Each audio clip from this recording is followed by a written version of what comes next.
नमस्कार, इस समय हम मौजूद हैं शिकोहाबाद से।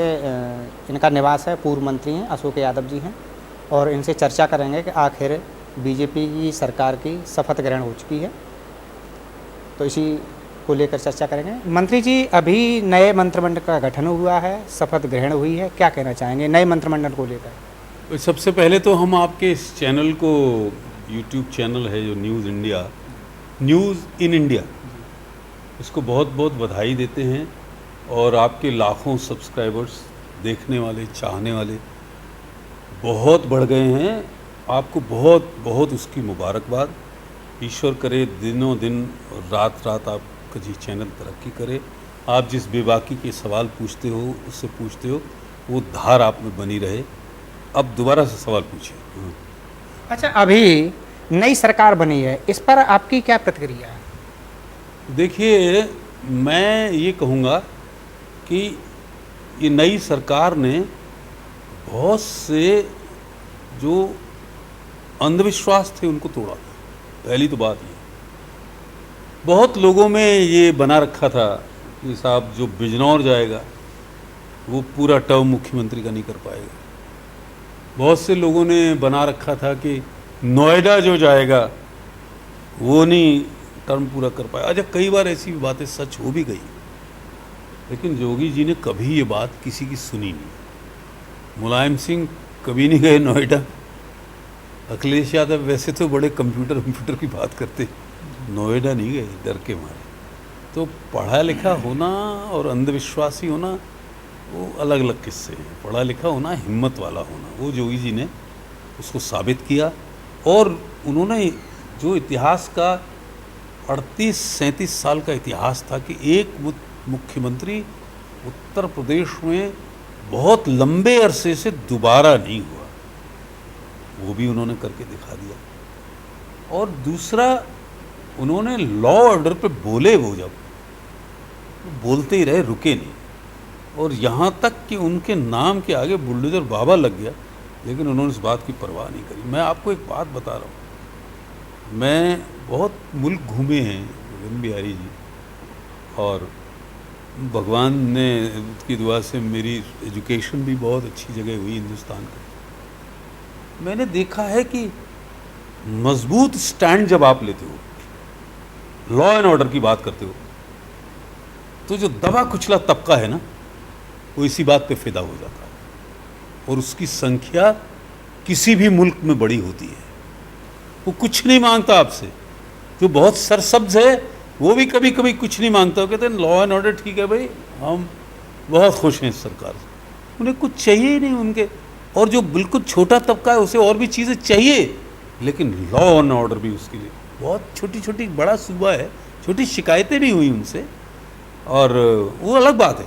लेकिन जो बड़ी संख्या है लोगों की, वो ज़्यादा गरीबों की होती है, दबे कुचलों की होती है, ऐसी जाति धर्म की होती है जो कहीं मेंशन नहीं होते। वो अंदर से इस बात के लिए बड़े खुश हुए। ये उनकी बहुत बड़ी खूबी थी, जो लोगों ने जिसको बाद में, और जो उन्होंने कहा, विरोध हुए इस पर बहुत, लेकिन वो उस पर कायम रहे। जब आप कायम रहते हो तो आपको लगता है कि ये बात दिल से कह रहे, वो बात उन्होंने करके दिखाई। ये बड़ी बात है। और एक बात बताऊं आपको भाई, उन लोगों को बहुत बहुत बधाई। मैं तो कभी समाजवादी पार्टी में नहीं रहा, कभी बीएसपी में नहीं रहा, मैं तो रहा ही बीजेपी का मिनिस्टर। अटल बिहारी वाजपेयी मुझे ज्वाइन कराने आए थे। कि बीजेपी में जो स्टैंड लिए जाते हैं उनमें बेईमानी नहीं होती है। इसीलिए उनके साथ जातियां, जब बड़ी बड़ी मार्शल कौमें इकट्ठी होती हैं,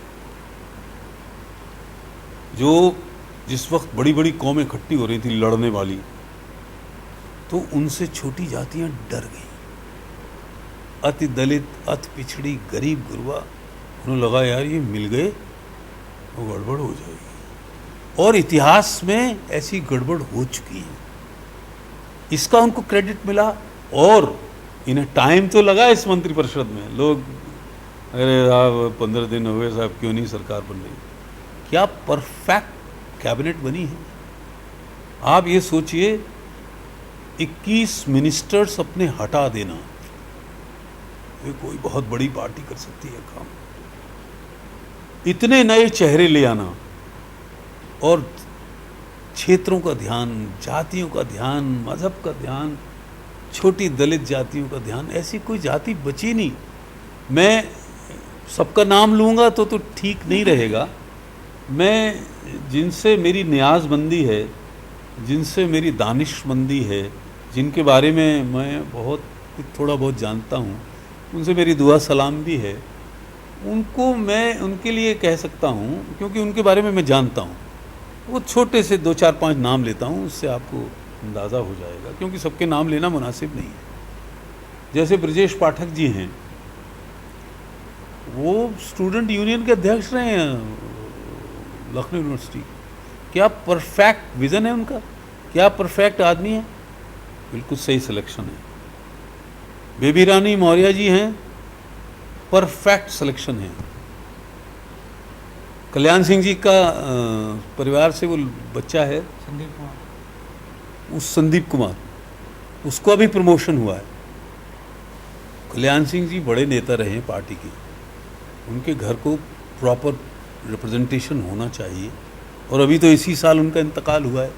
ये भी पार्टी ने बहुत पिछड़े वर्ग के बहुत बड़े नेता रहे हैं कल्याण, हम लोगों के चीफ मिनिस्टर भी रहे। ये भी बहुत सलीकेमंद काम किया है। और ऐसी कोई जाति मेरे ख्याल से छूटी नहीं है। महिलाओं को कितना ज़बरदस्त मौका दिया है जो काबिल तारीफ़ है। नए नए चेहरों को लाए हैं और 21 मिनिस्टर्स को हटाना ये जिगरे का काम है, ये जिगरे का काम है उनकी। अच्छा, भीड़ को देखते हुए ऐसा लग रहा था, आगरा से लेकर पूर्वांचल इधर पूरी साइड में भीड़ को देखते ऐसा लग रहा था कि सत्ता में फिर वापसी नहीं होगी बीजेपी की, लेकिन फिर सत्ता में आ गए। मैं आपको बता रहा हूँ, मैं बड़ा अपने आप को कभी कभी आलिम फाजिल समझने की गलतफहमी मुझे भी हो जाती है। अब मैं 2 4 5 भाषाएं जानता हूँ, तो मैं भोजपुरी बंगला भी जानता हूँ, मैं उर्दू हिंदी अंग्रेजी सब जानता हूँ। मैं खुद एक बार को मुझे लगा कि भाई ये तो समाजवादी पार्टी सरकार बनती दिख रही है। और मैंने कई बार अपने इंटरव्यूज़ में कहा भी कि अखिलेश यादव मुझे बढ़त पे दिख रहे हैं। लेकिन वो जैसे जैसे दौर आगे चलता गया और जो सबसे ख़तरनाक दौर इसमें आया कि अखिलेश यादव ने इलेक्शन में किसी को अपने साथ ही नहीं लिया, मंच पे कोई था ही नहीं। मैंने मुलायम सिंह जी को देखा है, मैं तो पहला चुनाव ही उनके खिलाफ लड़ा था। मेरी लाख दुश्मनी सही उनसे, वो मेरी वजह से शिकवाबाद नहीं आए, उनके खिलाफ मैंने रैली, पहला चुनाव मुलायम सिंह के खिलाफ लड़ा। मैं वहाँ पार्लियामेंट मैनपुरी लड़ने गया तो वो सीट छोड़ के, वो सब बातें अलग। लेकिन मुलायम सिंह का जब मंच सजता था उस पर कोई ऐसी जाति नहीं होती थी जो हो ना। उस पर एक बार तो कल्याण सिंह के साथ हो गए, बेनी प्रसाद वर्मा, आजम खां, जनेश्वर मिश्रा, वो मिश्रा जी, ईश दत्त, हरमोहन सिंह, कोई ऐसी जाति नहीं बचती थी जो मंच पे होती नहीं थी। तो अखिलेश को तो मैंने पहली बार जिंदगी में कोई पार्टी का एक ऐसा आदमी देखा था जो अकेले कर रहा था सब काम। उसका मैसेज क्या था? उसका मैसेज ये था कि जब ये शख्स ताकत में आएगा तो किसी को अपने साथ नहीं रखेगा। ये लोगों ने बहुत उसको नोटिस किया और इसकी वजह से उसको बहुत नुकसान हुआ। दूसरा, उसमें अहंकार छलकता था। अखिलेश यादव तो छोटे हैं मेरे से, मेरे ख्याल सिवाय एक बार चीफ मिनिस्टर रहे, इसके अलावा ऐसी कोई चीज़ उन पे नहीं है जो हम लोगों से ज़्यादा हो। और उनकी लैंग्वेज दिनों दिन बिगड़ रही थी। वो जब कहते थे कि लैपटॉप चलाना नहीं जानते बाबा जी, स्विमिंग करना नहीं जानते, अंग्रेजी नहीं जानते, ये आप जानते थे तो ये कोई सरकार बनाने के पैमाने हैं क्या? अंग्रेजी बोलने वाले गलियों में घूम रहे हैं, वो लैपटॉप चलाने वाले जो हैं सड़कों पे घूम रहे हैं, तो कुछ बिना पढ़े लिखे लैपटॉप चला रहे हैं। ये कोई काबिलियत है? अच्छा, कल शपथ ग्रहण में अखिलेश यादव नहीं पहुंचे जबकि निमंत्रण गया था। देखिए, मेरा जो असेसमेंट है इस डेमोक्रेटिक कंट्री में कि जब चीफ मिनिस्टर साहब ने, योगी जी ने खुद फोन किया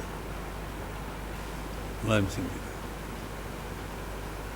तो शायद सबसे कहा कि आप लोग आइए, 100% जाना चाहिए था। जब कोई प्रधानी का चुनाव थोड़ी लड़ रहे हो यार,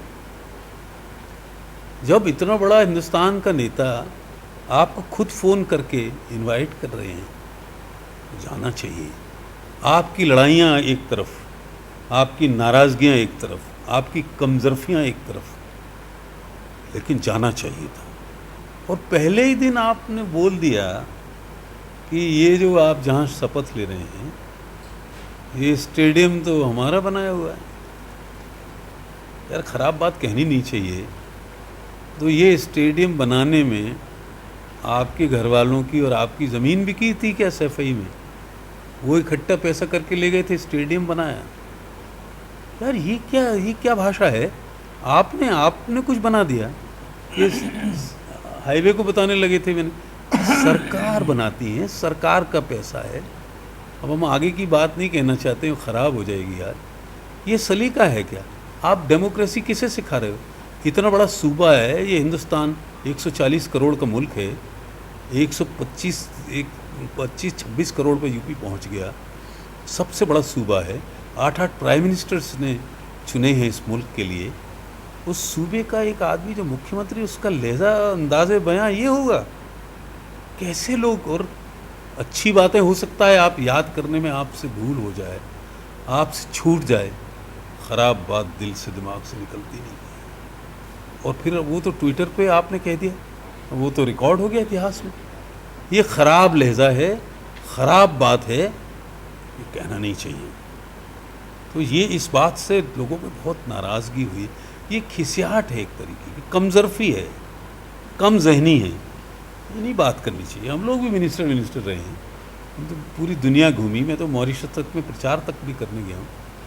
ये बातें नहीं कहनी चाहिए, एक पॉलिटिकल आदमी को नहीं कहना चाहिए। और फिर 5 साल हैं ना आपके पास, कहना आप कितनी कड़वी कड़वी कहोगे। ये तो यार मीठी मीठी बातें करने का है, 1-2 साल आप करो, ये नहीं करना चाहिए। अच्छा, कई मंचों से उन्होंने ये भी कहा है कि बीजेपी विकास कार्य कोई नहीं करती, सिर्फ भ्रष्टाचार के अलावा। जो भी विकास किया है यूपी में हमने किया है। नहीं, ये सब बेकार की बातें हैं। देखिए, उनका बहुत सेलेक्टेड बात रही है।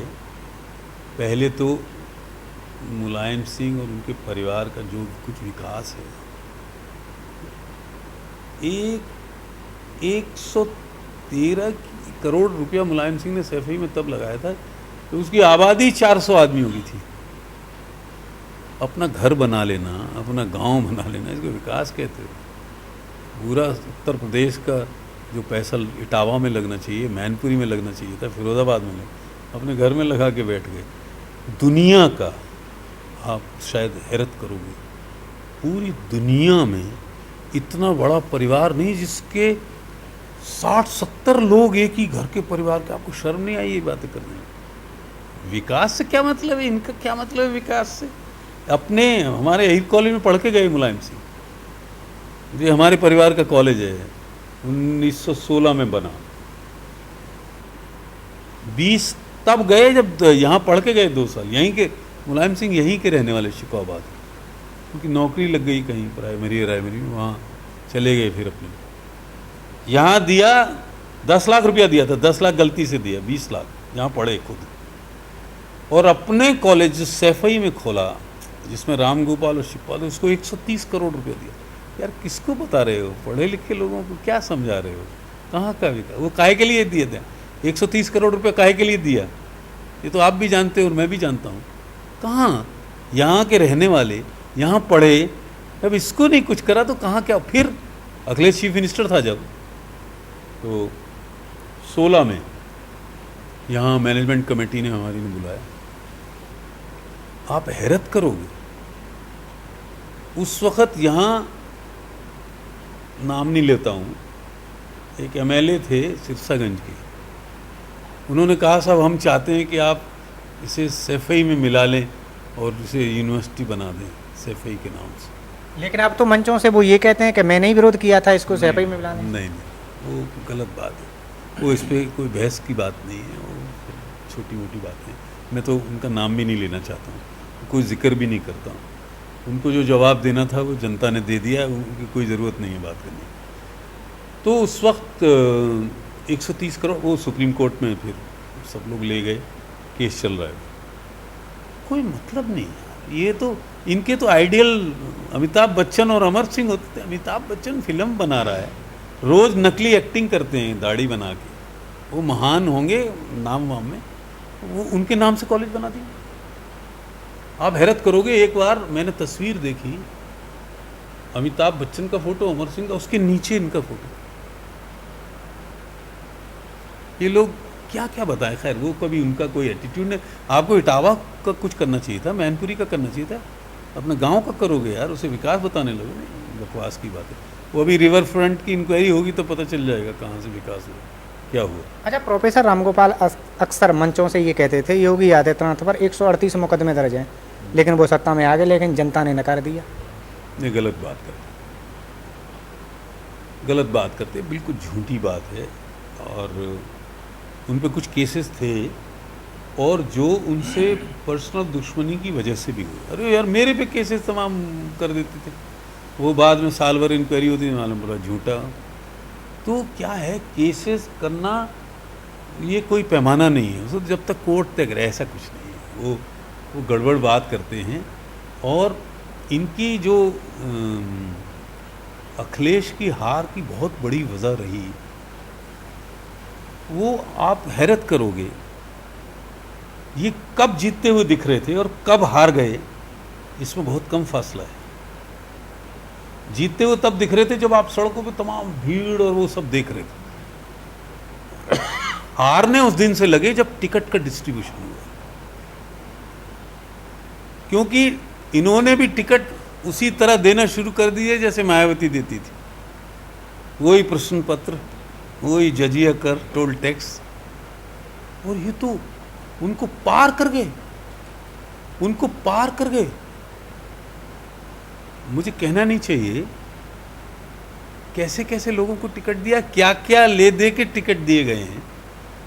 ये 50% अखिलेश, और ये अखिलेश के जयंत की तरफ से भी हो रही थी चीज़ें। यार आप जीतने वाले हो, आपको मैं 4 दिन पहले मना कर दूं कि नहीं हो उनको दे रहे, तो कैसे कैसे जीत जाएंगे वो लोग। ये सब कहने की बातें हैं, 2-2 हज़ार से 1-1 हज़ार से। गलत सिलेक्शन कैंडिडेट्स का हुआ, लार्ज नंबर पे हुआ, पूरे उत्तर प्रदेश में हुआ। अखिलेश, जयंत, प्रोफेसर साहब, ये सब उसमें शामिल थे। कहे कोई कुछ भी, उसमें क्या निकल के आया मुझे कहना नहीं चाहिए। ये मेरे यहाँ जो साइकिल वाले जीते हैं 2-3 प्रत्याशी, ये सब होमगार्ड भी भर्ती नहीं होंगे, ये 10 दिन में एक्सपोज हो जाएंगे, क्योंकि इनके साथ भी वही हुआ है जो औरों के साथ हुआ। इन पर तो मुकदमे लग गए ना जीतते ही। इसलिए लग गए ना। आप डीएम की गाड़ी चेक करने लगोगे, एसपी की गाड़ी चेक करने लगोगे, आप ऑब्जर्वर की गाड़ी चेक करने लगोगे, ये किसने कहा था आपसे? तो पूरी ब्यूरोक्रेसी खिलाफ हो गई। उसे लग गया कि आप बदतमीजी अभी से कर रहे हो, ये सब पब्लिक में मैसेज चला गया। आप वहाँ खाटें डाल के बैठ गए, 5-5 हज़ार आदमी। ये तरीका होता है। आप जीते थे ईवीएम से, तब तो आपने कहा नहीं कि ईवीएम ख़राब चीज़ है। ये एक प्रोपेगेंडा बनाने के लिए, अपनी हार को एक कॉज देने के लिए, ये बाद में चुनाव इसलिए हार गए। और मैंने हमेशा कहा है कि किसान आंदोलन जो लोगों को लगता था, वो किन्हीं लोगों की बड़ा आंदोलन था, और उसमें से कुछ मिल जाता किसानों को, मुझे कोई एतराज़ नहीं, मैं कभी उस बात के खिलाफ नहीं हूँ। लेकिन किसी वजह से वो जाट आंदोलन बन के रह गया 8 जिलों का। अच्छा, इसमें कुछ लोगों का आरोप ये भी है कि राशन और प्रशासन भाजपा के लिए दोनों काम आ गए। देखिए ऐसा है, प्रशासन पे तो आप, जब आप एक बात मुझे बताओ, आप किसी को ज़बरदस्ती नाराज़ करोगे, आप किसी के साथ वो काम करोगे जो आप करने के इंटाइटल्ड नहीं है। जो मुकदमे इसी के तो लगे हैं। प्रशासन को तो आपने चुनाव रिजल्ट आने से पहले अपना दुश्मन बना लिया, तो उसकी हमदर्दी कहाँ बचेगी आपके लिए? उसका तो न्याय आपने ख़त्म कर दिया ना, उसको आपने नाराज़ कर दिया, जिसके लिए आप इंटाइटल्ड नहीं थे। आप क्या उनसे बड़े पद पे? एक ये भी कारण बना है, ये भी कारण बना है। आप कोई चेकिंग अथॉरिटी थे क्या? थे कौन आप? यहाँ खाद डाल डाल के बैठे। तो अब जो सिलेक्शन हुआ है यहाँ कैंडिडेट्स का, एक आईजी होता है, एक सिपाही जी होता है, एक होमगार्ड होता है। होमगार्ड जब हाथ देता है तो कोई रुकता नहीं है। जो कैंडिडेट्स जीत भी गए हैं वो बेचारे होमगार्ड हैं, वो 10 दिन बाद कुछ कर नहीं पाएंगे। तब लोगों को पता चलेगा कि ये कैसे आए थे, कैसे टिकट मिला। वो तो जनता की मेहरबानी है। जनता ने जहाँ जहाँ इनके समर्थक जातियाँ थीं, उन्होंने कैंडिडेट की तरफ देखा ही नहीं, इसलिए जीत गए। और कुछ लोगों को अपने अहंकार की वजह से हार गए। वो उन्हें किसी ने जिताया, किसी ने हराया नहीं है, उन्हें जनता ने हरा दिया, इन्हें जनता ने जिता दिया। तो क्या है, ये सिलेक्शन हुआ है, उसमें कोई काबिलियत नहीं देखी गई। वो तो अब काबिलियत तो 10 दिन बाद दिखेगी। वो मिलेंगे नहीं बेचारे जो चुने गए हैं, उनका तो पता नहीं है कहाँ है। वो तो अपने पहले वो केस लड़ेंगे तब आएंगे, तब तक रिजेक्ट कर देगी पब्लिक। ये एक मुसीबत है उनका। भाई मैं बता रहा हूँ, इस हमारे ज़िले की बात कर रहा हूँ। एक तो हम अपने ज़िले में वो जयवीर सिंह जी हुए हैं, उनको बहुत बहुत बधाई देते हैं। अपनी दुआ सलाम उनसे ठीक है। उससे एक फ़ायदा मिलेगा कि मैनपुरी का भी उसमें भला होगा और फिरोज़ाबाद का भी भला होगा, क्योंकि वो रहने वाले यहाँ के हैं, लड़े वहाँ से, बहुत दमदारी से चुनाव लड़े और बहुत मुश्किल सीट जीत के आए हैं। और उनके साथ बहुत अच्छा हुआ कि उनको कैबिनेट मिनिस्टर बनाया गया है। दूसरा, ये जो ऐसे लोग जीत जात आए हैं, उनका सिलेक्शन गलत हुआ है। किन कारणों से हुआ, उनकी पार्टियां जाना, वो अब भुगतेंगे। अब वो महीने भर में भुगतने पे आ जाएंगे कि उनकी कोई बात नहीं सुनेगा, उनकी लीडरशिप चैलेंज हो जाएगी, वो किसी से बात नहीं कर पाएंगे। तब लोगों को लगेगा कि यार ये क्या कर दिया। अच्छा, सभा वाले ये कहते हैं बड़े मासूम लोग थे, उनके ऊपर बुलडोजर चला दिया भाजपा ने। नहीं देखिए, ऐसा तो पब्लिक एट लार्ज इकट्ठी हो जाती है तो वो उसको क्राउड मेंटेलिटी कहते हैं साइकोलॉजी में। फिर वो अपने हाथ में कानून ले लेती है भीड़। वो एक मुश्किल बात होती है तय करना। फिर ये नहीं होता इसका लीडर कौन है, वो भीड़ हो जाती है। फिर भीड़ क्या करेगी, वो जो कुछ करेगी अराजक करेगी। वो कम संख्या के लोग सही बात करते हैं, ज़्यादा संख्या में तो गड़बड़ हो जाती है। ऐसा नहीं। अब तो सूबे के मुखिया योगी आदित्यनाथ बुलडोजर बाबा के नाम से जाने जाते। देखिए, ये उनकी काबिलियत है। ऐसा है, जब आप लॉ एंड ऑर्डर ठीक करते हो, और ऐसा नहीं, आपको मुझे किसी ने बताया गोरखपुर में, बनारस में, कि जो लाभार्थी हैं, जो बेनिफिशरीज हैं, उनमें बड़े मुस्लिम परिवार हैं। शौचालय में बड़े मुस्लिम परिवार है, राशन में बड़े 2000 6000 जो मिलता था, उन्होंने उस वक्त जाति नहीं पूछी है। नहीं, ये भी उनके एक जीतने का कारण है। वो लोग, अच्छा, फिर बूथ मैनेजमेंट, 10-10 हज़ार लोग ट्रेंड, वो सब समझा रहे हैं जा के क्या होगा। इनके जब इनने ओथ ली थी, जब अखिलेश ने, इनके तो मंच पे गोली चल गई थी, गाजियाबाद के लोगों ने चलाई थी। वो लोग भूल जाएंगे क्या? और ये उसका जवाब नहीं दे पाए। जब लोग कहते थे लॉ एंड ऑर्डर आपके ज़माने, तो ये नहीं कह पाए कि हम ऐसा नहीं होने देंगे, कह नहीं पाए। परिवारवाद पे अपने परिवार वालों को इधर उधर ले नहीं गए। लेकिन जब ये रहा था करहेल से इस्तीफा देंगे, तो शिवपाल को लीडर अपोजिशन बनना था, ये सबको पता चल गया। तो लौट फेर के तो पानी वहीं गिरेगा ना। अब हाँ, अगर आपको परिवारवाद से अब पिंड छुड़ाना है, तो हमारे ज़िले के लिए कोई, इस ज़िले का आदमी पार्लियामेंट में ले आना, बदायूं के लिए बदायूं का कोई ले आना, कन्नौज वालों के लिए, वो तो आपका ज़िला है नहीं, वहाँ के लिए कन्नौज वाला ले आना, तब समझा जाएगा परिवारवाद से पीछे जा रहे हो। सिलेक्शन ऑफ कैंडिडेट अच्छा कहाँ हो पाता है? जब आपने तय कर लिया कि आपके घर का लड़ेगा, तो कहाँ, वो तो 25 लाख की आबादी जिस जिले की है, उसका तो सत्यानाश मार दिया ना। आपने कैंडिडेट तो तय कर रखा है ना पहले से।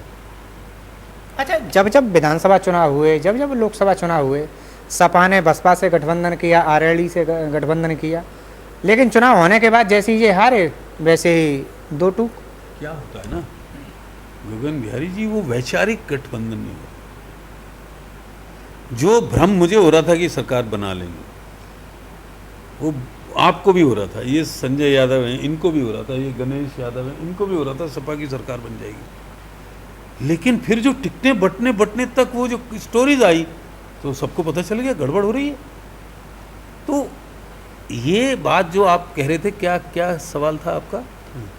चुनाव में जब आते हाँ, हैं ये क्या होता तब ये गठबंधन से लड़ते हैं, लेकिन फिर ये एक दूसरे का चेहरा देखना पसंद नहीं करते। ऐसा है ना, वो जो गठबंधन होते हैं वो दिमाग से होते हैं, दिल से नहीं होते हैं। तो एक तो इसलिए टूट जाते हैं, और फिर उन्हें ये अहंकार हो जाता है कि मेरी वजह से ये जीत गए, उन्हें अहंकार हो जाता है ये मेरी वजह से जीत गए इस पर। लेकिन मायावती का मैं एक बात ज़रूर कहना चाहता हूँ, मेरे दिमाग से निकल जाएगी बात। मायावती का ये आखिरी इलेक्शन था, और जो तौर तरीके मायावती अपनाती थी वो इस वजह से ज़मीन, वही तौर तरीके अखिलेश ने, राम गोपाल ने, जयंत ने अपनाए, इसलिए भी ये झटका हुआ है, ये मैं बता रहा हूँ। लेकिन केंद्रीय पार्टी कांग्रेस तो सिमट के 2 सीटों पर रह गई। देखिए, कांग्रेस कहाँ कमियां रही? सिमट जाए अलग बात है, लेकिन ये बात मेरी याद रखिए आप, 12 करोड़ वोट है उनका लास्ट पड़ा हुआ, उसको आप ऐसे ताश के पत्ते की तरह फेंक नहीं सकते। वो अगर वो सब लोग मिल जाएंगे, ममता बनर्जी कोई ऐसा बन जाती है सूरत कभी, तो लड़ाई दिलचस्प हो जाएगी। तो 2024 की ऐसा नहीं है कि लड़ाई नहीं होगी, और सब लोग जब बाढ़ आती है तो सब लोग एक पेड़ पे चढ़ जाते हैं जिनके मत भी नहीं मिलते हैं। तो वो बात है, वो मुझे समझ में आती है मेरे ख्याल से। और फिर एक जब नई सरकार बनती है तो उसको थोड़ा वक्त देना चाहिए, साल 6 महीने का। उनको देखो तो सही वो क्या क्या कर रहे हैं, उसके बाद अपोजिशन। अगर डेमोक्रेटिक बात करते हो आप, जनतंत्र की बात करते, अभी यार इलेक्शन आ रहे हो, अभी 48 घंटे हुए नहीं हैं, 5-10 दिन हुए नहीं, अभी आपने पहले ही स्टेटमेंट ये लागू कर दिया। ये जो सड़क बनी थी हमारी, मैं बता रहा हूँ, हमारे गांव के आसपास के इतने लोगों के इसमें खेत चले गए और वो तड़पते रह गए। और मज़े की बात है, सुन लो अब सैफई वालों के कारनामे। हमारे यहाँ के लोगों को कंपनसेशन कम मिला और सैफई के आसपास तिगुना कंपनसेशन मिला। मैं सुप्रीम कोर्ट गया था इसके लिए, फिर वो बाकी लोग तैयार नहीं हुए, कुछ मुआवजा ले लिया था। यहाँ 10 मीटिंगें हुई थी, तो कहाँ आपने कौन सी ऐसी चीज़, एक नाम बता दो। और मैं सैफई वो कॉलेज बनाया, उसमें खुद पूरी कानून दिखाने लगे, जैसे लग रहा था कि हमारा बनाया हुआ। मैं एक बार गया तो मैंने कहा कि ये सरकार का कॉलेज है, किसी परिवार का नहीं है। जो बना लेते हैं, सड़क बना लेते, कहते हैं हमने बना। यार अपना पैसा खर्च करके कोई अपनी ज़मीन बेच के बना दिए, सरकारी काम है यार, ऐसे इस भाषा में बात करो। और ये भाषा है किसी बोलने की हमारा बना हुआ है। मैंने कहा किसी को, अभी कोई मुझसे पूछ रहा था, मैंने कहा भाई हो सकता है मुलायम सिंह जी और अखिलेश यादव सैफई की अपनी ज़मीन बेच के बनाया हो स्टेडियम, क्या पता। अच्छा, केंद्र सरकार ने धारा 370 हटा दी, 35 हटा दी, राम मंदिर बन गया, 3 तलाक हट गया, अब क्या बचा है, क्या करना है? देखो ऐसा है, ये उनके बड़े बड़े मुद्दे थे जो उनके एजेंडों में थे, जो उनके घोषणा पत्रों में रहते थे और 10-20 साल से कंटिन्यूड हो रहे थे। मैं उनकी अच्छाई बुराई की बात नहीं कर रहा हूँ। उन्होंने जो फैसला ले लिया वो उनको करना है, तो फिर पब्लिक इस बात पर भी फिदा हो जाती है, यार कह दिया तो करेंगे, आपकी एक गुडविल भी बनती है। और मेरे ख्याल कुछ मामलों में बहुत सी बातें ऐसी हैं कि बाकी तो भाई 100 में 100% तो वोट बीजेपी को मिल नहीं जाएगा, ना मोदी जी को मिल जाएगा। 30% पे 32% पे सरकार बनती है, 70% लोग चिल्लाते रहेंगे खिलाफ में, कोई फर्क नहीं पड़ता। लेकिन 30-35% पे वो अब 40% पे पहुंच गए हैं। लड़ाई बहुत बड़ी होगी, लेकिन अगर सब अपोजिशन इकट्ठा होगा तो लड़ाई दिलचस्प होगी। और लड़ाई जैसी ना हो तो मज़ा भी नहीं आएगा ना। लेकिन ये तो ट्विटर इंस्टाग्राम तक सिमट के रह जाते हैं ना। नहीं, वो ट्विटर पे ज़्यादा करते क्यों, उन्हें लगता है बहुत बहुत पढ़ी लिखी ज़ुबान है। ये ट्विटर कहाँ जमुना में बह गए, इससे कोई मालूम पर हो ट्विटर कहाँ गो, लैपटॉप और अंग्रेजी और स्विमिंग पूल कहाँ डरो मिलो, ये सब बेकार की बातें हैं। अभी अच्छी बात करते हैं। उसी में अच्छी बात यह है कि कल जो है होली मिलन यहाँ रखा गया है घर पर, और उसमें जो कलाकार आ रहे हैं वो मुल्क में कई जगह जाते हैं, पहचाने हुए कलाकार हैं, मथुरा वृंदावन के हैं, जो राधा कृष्ण का कई कार्यक्रम करते हैं, कई नृत्य वगैरह करते हैं। कल 2-3 घंटे का उनका कार्यक्रम है, 4 बजे से शुरू करेंगे 7-8 बजे तक। तो आप सभी लोग आमंत्रित हैं। आपके टीवी को जो लोग सुन रहे हों वो सब लोग आमंत्रित हैं। आइए शाम को, अभी होली का मज़ा लीजिए, होली मिलन का मज़ा लीजिए, और सरकार बन गई है, इसका मज़ा लीजिए। तो ये थे हमारे साथ पूर्व मंत्री अशोक यादव जी। तो हम फिर मिलेंगे किसी नए मेहमान के साथ, तब तक के लिए नमस्कार। सब्सक्राइब कीजिए न्यूज़ इन इंडिया को और बेल आइकन को दबाइए न्यूज़ से जुड़े लेटेस्ट वीडियोज सबसे पहले देखने के लिए।